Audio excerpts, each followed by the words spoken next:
జనసేన అధినేత పవన్ కళ్యాణ్ కు కాకినాడ ఎమ్మెల్యే ద్వారంపూడి సవాల్ విసిరారు. దమ్ముంటే కాకినాడలో తనపై పోటీ చేసి గెలవాలన్నారు.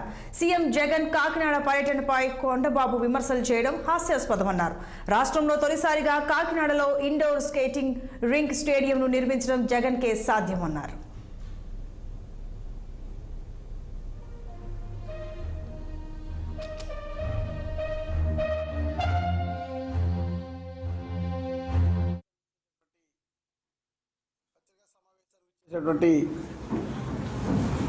పాత్రికేయ సోదరులందరికీ కూడా నమస్కారాలు తెలియజేసుకుంటూ, నిన్న జరిగినటువంటి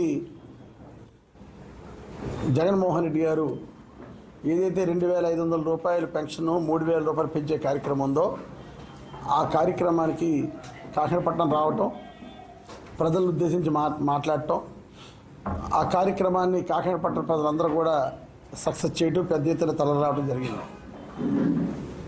జగన్మోహన్ రెడ్డి గారు వచ్చిన తర్వాత కొన్ని ప్రాజెక్టులని ఇనాగ్రేట్ చేయడం జరిగింది. ఏదైతే ఎప్పటి నుంచో పెండింగ్ ఉన్నటువంటి కొండాపాలెం ఫ్లైఓవర్ ఉందో సుమారు 75 కోట్ల రూపాయలతో ఆ ఫ్లైఓవర్ నిర్మాణం పూర్తి చేసి అది కాకినాడపట్నం ప్రజలకి అందించడం జరిగింది. అదేవిధంగా కళాక్షేత్రం రాగిరెడ్డి వెంకట జయరామ్ కుమార్, మా ఫ్రూటి కుమార్ గారి పేరు పెట్టిన కళాక్షేత్రం సుమారు 20 కోట్ల రూపాయలతో చేసిన కళాక్షేత్రాన్ని అది కూడా నిన్న కాకినాడపట్నం ప్రజలకు అందించడం జరిగింది.